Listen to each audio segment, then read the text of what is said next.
সর্বার্থ সিদ্ধি যোগে মাঘী অমাবস্যা। এবারের মৌনী অমাবস্যায় রয়েছে বিশেষ যোগ। আজ ফোন করলেই জীবন ছাড় খায়। কবে মৌনী অমাবস্যা, এই দিন কি করবেন কি করবেন না জেনে নিন। হিন্দু ধর্মে পূর্ণিমাকে যেমন গুরুত্ব দেওয়া হয়, তেমনি অমাবস্যাকেও ঠিক ততটাই গুরুত্ব দেওয়া হয়। শাস্ত্র মতেই মাঘ মাসের বিশেষ অমাবস্যাকে বিশেষভাবে পূর্ণময় বা ফলদায়ক বলে মনে করা হয়।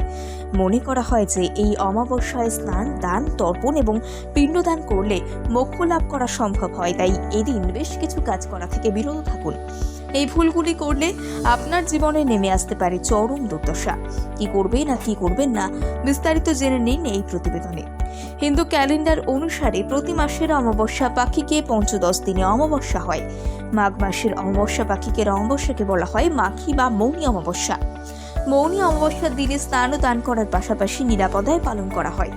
মৌনী অমাবস্যায় নিরাপত্তা পালন করলে জপ ও তপস্যা করা হয়। এর পাশাপাশি এই দিনে গঙ্গা স্নানের গুরুত্ব রয়েছে।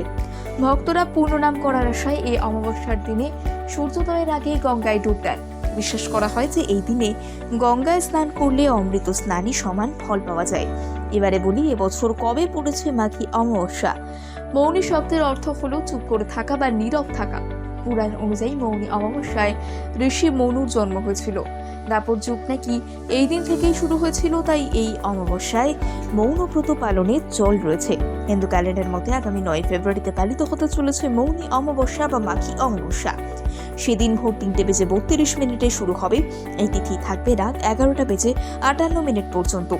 এবারে মৌনী অমাবস্যায় বিশেষ গুরুত্ব রয়েছে। এই দিন রয়েছে সর্বার্থ সিদ্ধি যোগ। মনে করা হয় এই যোগে যে কাজে করুন না কেন তাতে সাফল্য মিলবে। তবে জীবনে সুখ স্বাচ্ছন্দ্য বজায় রাখতে এই দিন বেশ কিছু কাজ করা থেকে বিরত থাকুন। ভুল করেও সেই কাজগুলি করলে পারবে বিপদ। তাই মৌনী অমাবস্যার দিন কোন কোন কাজ করবেন না জানুন। এদিন পূর্বপুরুষদের উদ্দেশ্যে অবশ্যই তর্পণ করুন। মনে করা হয় এদিন তর্পণ করলে পূর্বপুরুষদের আত্মা তৃপ্ত হন। অমাবস্যার দিনে সাদা কাপড় কেনা এড়িয়ে চলুন, কারণ ওই দিন সাদা কাপড় পূর্বপুরুষদের দান করা হয়। মাংস, মদ, তামসিক ইত্যাদি খাওয়া উচিত নয়। ব্রহ্মচর্যের নিয়ম মেনে চলতে হবে। অবশ্যই নিরামিষ খাবার খাওয়া উচিত। মৌনী অমাবস্যায় গরু, কুকুর, কাক, পাখি সহ কোনো প্রাণীর ক্ষতি করবেন না। এই সকল প্রাণীদের খাবার খাওয়ানো উচিত। বিশ্বাস করা হয় পশু পাখিদের খাবার দিলে সেই খাবার পূর্বপুরুষরা খেয়ে থাকেন। এই দিনে দানের বিশেষ মাহাত্ম্য রয়েছে, তাই পারলে অবশ্যই নতুন বস্ত্র দান করুন। মৌনী অমাবস্যায় ভগবান বিষ্ণু, পূর্বপুরুষদের দেবতা আর্যমের পুজো করতে ভুলবেন না। তাদের কৃপায় আপনার পূর্বপুরুষরা মোক্ষ লাভ করতে পারেন। এদিন সকাল সকাল স্নান করুন। পারলে অবশ্যই গঙ্গা স্নান করবেন। ধর্মীয় বিশ্বাস অনুসারে মাঘ মাসে যে ব্যক্তি গঙ্গা স্নান করেন তিনি সহজেই বিষ্ণুর আশীর্বাদ লাভ করেন এবং মোক্ষ লাভ হয়।